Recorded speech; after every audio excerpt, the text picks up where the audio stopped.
Good at using hypnosis. Bahasa Indonesia. Sebelumnya, daftar isi. Selanjutnya, chapter 1050. Ahli dalam menggunakan hipnosis. Ketika kata-kata kuno Hermes bergema, area di mana Audrey dan Hevin Rambis berdiri menjadi redup.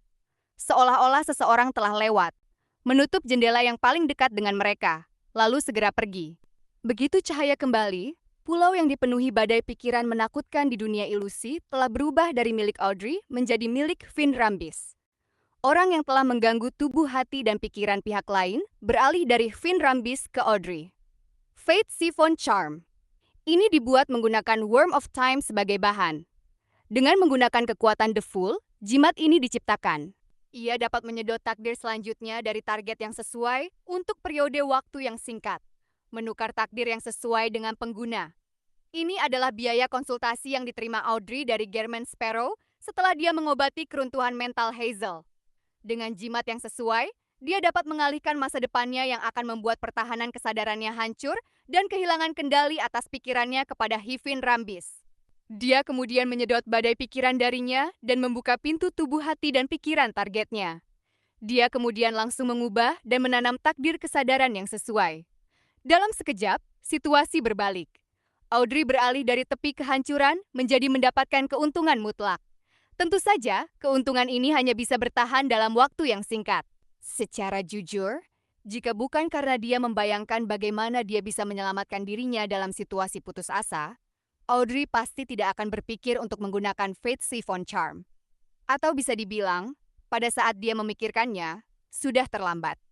Pada saat ini, seperti yang telah dia latih berkali-kali dalam pikirannya, dia menekan emosi terkejutnya akibat efek Fate Siphon Charm dan dengan cepat mengonfirmasi kondisinya.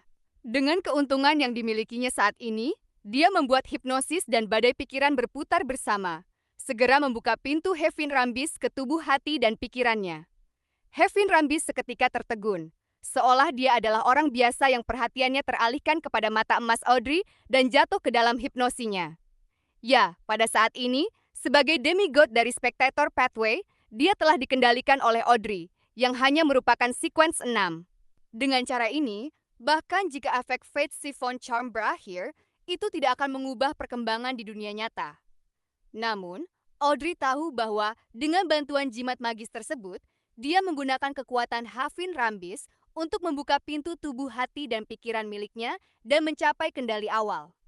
Apapun yang ingin dia lakukan kemudian pasti akan ditolak olehnya. Dan dengan level sequence-nya, dia tidak memiliki cara untuk melawan atau mengendalikan kekuatan yang begitu intens. Lebih jauh lagi, dia dapat merasakan dengan jelas bahwa Hevin Rambis secara tidak sadar melawan keadaan saat ini.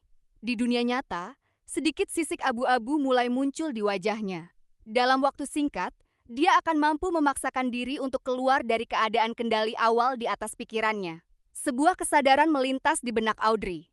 Dia kemudian mengalihkan pandangannya ke kepala Hevin Rambis, merasa sedikit menyesal karena tidak membawa revolver yang kuat bersamanya. Jika tidak, dia bisa memanfaatkan kesempatan ini untuk menembaknya beberapa kali berturut-turut dalam usaha untuk membunuhnya. Segera, dia teringat bahwa dia memiliki Dragon Scales. Dia yakin bahwa Hevin Rambis juga memilikinya, dan bahkan lebih kuat. Itu bukan sesuatu yang dapat ditembus oleh serangan biasa. Bahkan sebagian besar barang mistis yang berada di mid atau low sequences tidak dapat melakukannya. Dan jika dia tidak bisa membunuhnya dalam satu tembakan, Finn Rambis pasti akan bisa menggunakan kesempatan ini untuk memulihkan kesadarannya dan melarikan diri dari kendalinya. Tanpa ragu, Audrey yang tidak memiliki kemampuan ofensif yang tepat segera membuat keputusan. Hipnotis dia. Dia yang terbaik dalam hipnosis dan sangat tahan terhadap ini. Jadi dia tidak akan mempersiapkan barang tambahan yang dapat mempengaruhi pertahanannya. Aku tidak bisa membiarkannya melakukan hal-hal yang akan bertentangan dengan kehendaknya. Dengan perbedaan level kami, aku pasti tidak bisa melawan perlawanan bawah sadar yang dia tunjukkan. Pikiran melintas di benak Audrey saat dia menggerakkan bibirnya yang sedikit kering. Dia berusaha keras untuk tidak menunjukkan tanda-tanda ketidaknormalan saat menatap mata Finn Rambis dan berkata dengan suara lembut. Temukan tempat di dalam Mansion Glen dan tunggu. Temui aku di taman 15 menit lagi. Pikiran bawah sadar seperti itu tidak memicu tanda-tanda penolakan yang jelas. Oleh karena itu, Audrey mampu menyelesaikan kendalinya dengan cukup lancar. Bagi Hefin Rambis, dia memang mencari Audrey hari ini, dan tempat pertemuan juga adalah Mansion Viscount Glen. Hipnosis Audrey hanya mengubah waktu dan tempat yang sesuai, dan perbedaannya hanya dalam aspek yang sangat kecil. Itu sesuai dengan pikiran Hefin Rambis dan tidak membuang terlalu banyak usaha, sehingga dia tidak mengalami perlawanan yang intens. Baiklah, Finn Rambis menjawab kata-kata Audrey. Audrey tidak peduli untuk menghela napas lega. Dia fokus dan terus menatap mata pihak lain. Dia berkata lembut, "Kau hanya akan mencariku dalam 15 menit, jadi kau belum melihatku hari ini. Karena kau belum melihatku, semua yang terjadi barusan pasti tidak terjadi. Mereka akan dilupakan." Karena Hefin Rambis telah menerima hipnosis, dia mengikuti alur logika tersebut. Meskipun ada perlawanan, itu bukanlah sesuatu yang intens. Segera, cahaya emas menghilang dari mata-mata menawannya. "Ya, aku belum pernah melihatmu sebelumnya. Tidak ada yang terjadi barusan?" Finn Rambis mengulangi dengan ekspresi kosong. Sisik abu-abu putih di permukaan kulitnya meningkat secara signifikan lagi. Setelah menyelesaikan langkah krusial ini, Audrey menahan dorongan untuk menepuk dadanya dan berpikir sejenak. "Ketika kau mendengar nyanyianku, semuanya akan menjadi tenang." Dia ingin menghipnotisnya dengan pesonanya, tetapi dia menyadari bahwa dia tidak mampu mengambil pose yang menggoda, dan dia tidak bisa membuat ekspresi yang sesuai. Dia hanya bisa mengangkat tangannya untuk menyisir rambut blondnya dan memiringkan kepalanya. Gelombang di matanya berputar saat senyumnya bersinar. Setelah itu, dia mendengungkan melodi Manor Under the Moon dengan suara nasal. Finn Rambis memandang gadis di depannya yang terlihat secantik sinar matahari, bunga, dan permata.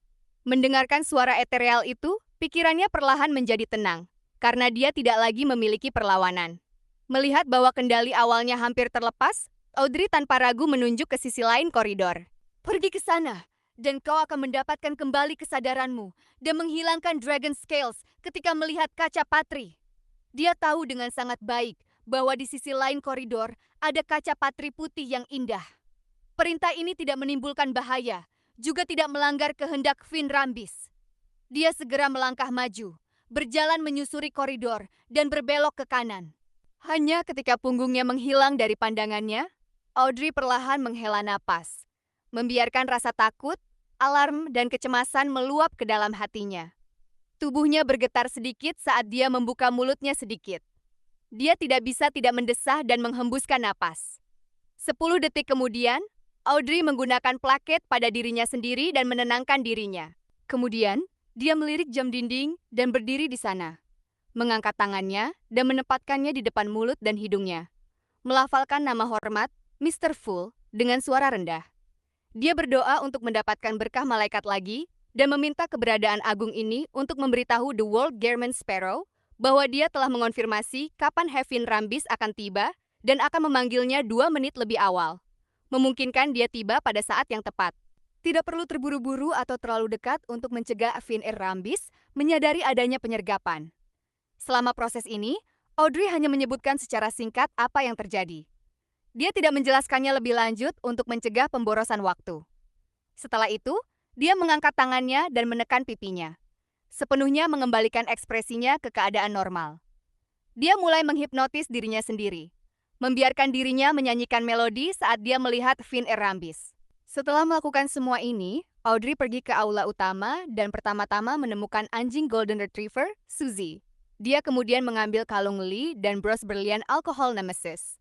Yang terakhir, yang bisa menahan pengaruh mental apapun, hanya dapat dipakai selama setengah jam. Jika tidak, kerusakan yang dialami hati dan otak seseorang akan menjadi tidak dapat diperbaiki. Oleh karena itu, Audrey bersiap untuk memakainya lagi setelah dia meninggalkan kediaman Glenn untuk mencegah Finn Rambis menemukannya di tengah jalan. Suzy tidak menyadari ada yang tidak beres dengan Audrey saat dia melihatnya mengenakan bros dan kalung itu. Setelah beberapa menit, Audrey melipat sarung tangan jaring hitam ke dalam saku berkuda dan menggunakan alasan pergi ke kamar kecil, mengambil jalan memutar ke Taman Viscount Glen. Kemudian dia melihat jam besar yang digantung di menara yang terpasang. Pikirannya tegang saat dia mengingat waktu.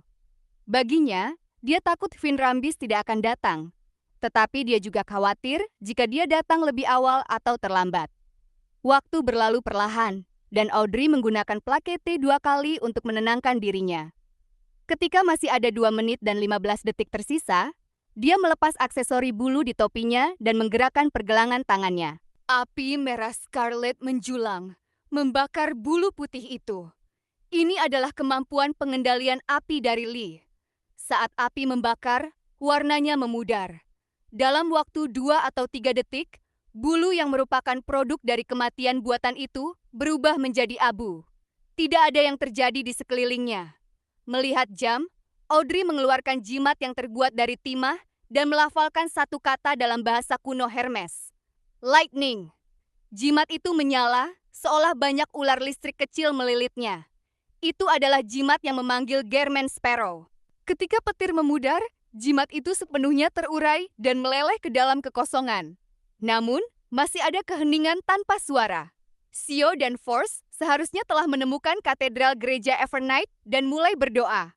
Audrey menenangkan diri dan berpura-pura menikmati bunga-bunga di sisa hari-hari musim gugur.